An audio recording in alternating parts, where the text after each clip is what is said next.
지금 여러분께서는 전남 동부 지역의 대표 시사 프로그램 라디오 전망대를 듣고 계십니다.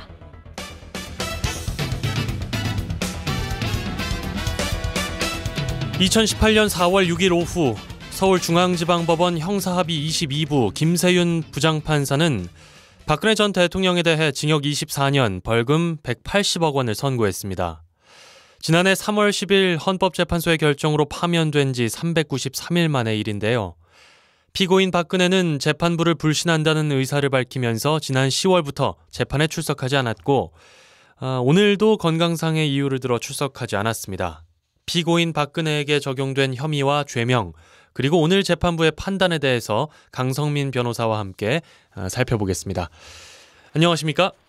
네, 안녕하세요. 예, 오늘 재판이 중계가 됐습니다. 이건 거의 처음 아닌가요? 네, 지금 2013년부터 이 대법원이 재판 생중계에 대한 규칙에 의해서 상고심의 생중계를 허용을 했었는데요. 예. 이후에 1심과 2심까지 확대가 되었었습니다. 예. 그래서 상고심에서는 생중계가 된 적이 있었지만은 1심에서 생중계가 된 것은 좀 처음이고요.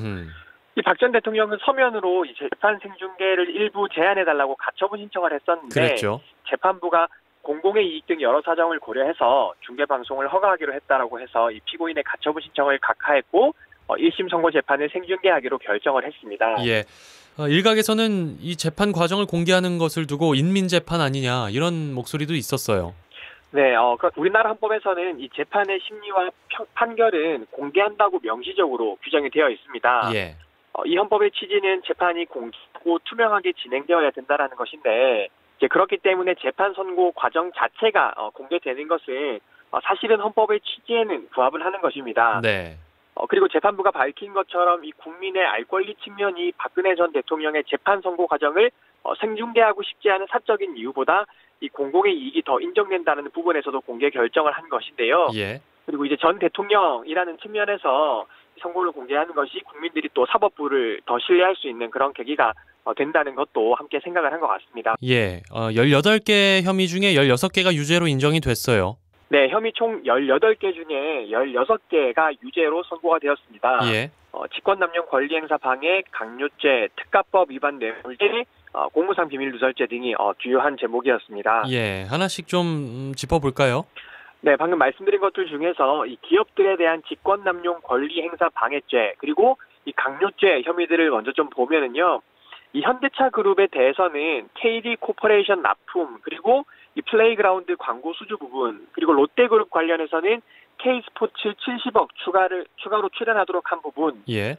포스코에는 이 펜싱팀 창단을 하도록 한 부분, 이 KT에 대해서는 인사 개입을 한 부분과 이 플레이그라운드를 광고 대행사로 선정하도록 한 부분, 그리고 GKL과 관련해서는 이 WK 에이전트 계약을 체결하도록 한 부분, 그리고 삼성과 관련해서는 이 영재센터를 후원하도록 한 부분, 이 방금 말씀드린 이 부분들이 이 다 직권남용 권리행사 방해죄 그리고 강요죄 혐의를 받았었는데 예. 다 유죄 판결이 나왔고요. 예. CJ그룹 관련해서는 이미경 퇴임을 강요하도록 한 부분에 대해서는 강요 미수죄가 나왔습니다. 예. 이 오늘 선고 과정에서 이 김세윤 부장판사는 이 박근혜 전 대통령이 기업들에게 어떻게 청탁을 했는지 그 과정을 굉장히 자세히 설명을 했습니다. 예. 박근혜 전 대통령이 어떤 말들을 했는데 정황상 그런 말들이 이 안종범의 수첩이나 안종범의 증언 그리고 기업 총수들의 증언을 통해서 어떻게 직권 남용이나 강요 사실을 간접적으로 입증할 수 있는지를 구체적으로 설명을 했는데요. 예. 이것은 기업들이 돈을 내고 뇌물 공여 행위를 한 것이 박근혜 전 대통령이 강요 행위 때문이라고 본 것이고요. 그래서 대부분의 직권남용죄와 강요죄를 유죄로 인정한 것으로 보여집니다. 네. 또 특정범죄 가중처벌법상 이 뇌물죄가 아주 형량이 무겁기 때문에 이게 어떻게 판결이 나오느냐 이게 또 이슈였어요. 네, 맞습니다. 오늘 김세윤 부장판사도 판결 선고 말미에 예. 이 뇌물죄 부분이 형량이 가장 무겁다라고도 이제 직접 이야기도 했었는데요. 네. 이 가장형이 중한 특가법 중에서 이 특정범죄 가중처벌법 줄여서 이제 특가법이라고 하는데요. 네. 이 특가법상 뇌물죄와 관련해서도 이 롯데에 대해서 70억, SK에 대해서 89억, 그리고 삼성으로부터 승마 지원, 영재센터 설립, 미르, K스포츠 재단 설립 관련해서 이 뇌물을 받은 부분에 대해서 이 특가법상 뇌물죄 혐의를 받고 있는데요. 일부 유죄, 일부 무죄가 나왔습니다. 예. 먼저 이 삼성그룹 뇌물수수 혐의와 관련해서는 이 최순실 씨와 동일한 판단을 했는데요. 그러니까 말구입비 36억 원과 코어 스포츠 지원금 36억 원 등 그리고 정유라에 대한 승마 지원비 등은 뇌물에 해당하지만 이 미르K 스포츠재단과 한국 동계스포츠 영재센터에 대한 지원은 뇌물이 아니다라고 판단을 했습니다. 예. 그러면서 이제 이재용의 승계 작업과 관련해서 이재용 씨의 판결과 마찬가지로 삼성의 승계 현황과 관련해서 명시적, 묵시적 청탁이 다 인정이 되지 않고 이 승계 작업 여부가 박근혜 전 대통령에게 뇌물죄 책임을 묻는데 직접적으로 연관된 것은 아니다라고 판단을 했습니다. 네. 그 밖에 또 청와대 문건 유출 혐의, 문화예술계 블랙리스트 작성 지시 혐의, 뭐 이런 부분들은 유죄로 인정이 됐죠? 네, 방금 말씀하신 부분들, 청와대 문건 유출 혐의, 공무상 비밀 누설죄 부분은 유죄로 나왔고요. 예. 그리고 문화예술계 블랙리스트 작성 지시 그리고 문체부 이 국장 및 실장 등에 대한 사직을 강요한 행위에 대해서는 직권남용과 강요죄 혐의를 받았습니다. 이 부분도 다 유죄가 나왔습니다. 형이 24년 형이 선고가 됐어요. 1심이니까 아직 이게 확정된 건 아니라고 봐야겠죠? 네, 맞습니다. 지금 박근혜 전 대통령은 헌정사상 세 번째로 시신을 선고받은 대통령이 되었는데 예. 형량에 있어서는 전두환 전 대통령에 이어서 두 번째로 무겁습니다. 이 전두환 전 대통령은 이제 1심에서 사형이 선고되었다가 이제 무기징역으로 감형이 되었었고요. 예.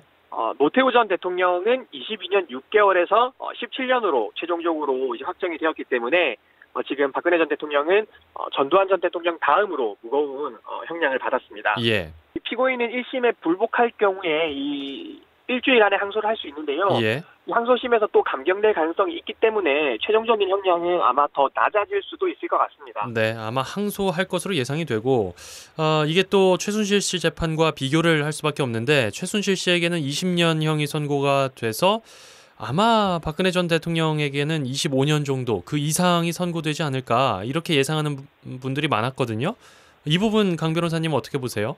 네, 대부분의 혐의가 유죄에 인정이 되었음에도 예. 24년이 선고가 되었는데요. 이 공범인 최순실에게 20년이 선고되었기 때문에 이 주범이라고 할 수 있는 박근혜 전 대통령에게 24년이 선고된 부분에 대해서 좀 적게 선고된 것이 아니냐 이런 시각들이 실제로 있을 수 있을 것 같습니다. 예.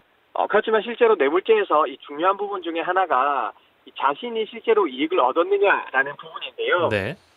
이 박근혜 대통령은 뇌물죄에 해당하는 이런 행위를 한 것은 맞지만 결국 실질적인 이익은 최순실이 다 받은 것으로 재판부가 판단을 한 것이고요. 예. 그래서 이러한 점을 반영해서 박근혜에게 뇌물죄를 거의 다 유죄로 인정했음에도 불구하고 24년을 선고한 것으로 보입니다. 예. 자, 전화 연결 상태가 조금 고르지 않습니다. 청취자 여러분의 양해를 좀 부탁드리고요. 오늘 재판부가 또 안종범 씨 수첩의 증거 능력을 인정했습니다. 이게 이재용 재판 때는 증거 능력 유무를 두고 뜨겁게 논란이 됐었는데 인정이 안 됐어요. 그때는 재판부마다 이렇게 판단이 달라질 수도 있는 겁니까? 네, 맞습니다. 그 이재용의 이 항소심 재판에서는 이 안종범의 수첩이 증거 능력이 인정이 되지 않았었는데요. 예. 오늘 이제 그 박근혜 전 대통령에 대한 재판에서는 이 증거 능력이 인정이 되었습니다. 예. 사실 똑같은 증거인데 이 증거 능력이 인정이 될지 말지, 이 증거로 채택이 될지 말지는 이 재판부마다 보는 시각이 달라질 수 있다라는 것을 좀 나타내주는 부분인데 예. 사실 이게 국민들이 납득하기에는 좀 굉장히 어려울 수 있겠지만은 재판 진행에 있어서는 일정 부분 이런 증거 능력에 대한 인정이나 판단 부분에 예. 재판부에게 재량이 있는 것이 사실입니다. 그렇군요. 자, 오늘 얘기 여기까지만 듣죠. 강성민 변호사와 함께했어요. 고맙습니다. 감사합니다.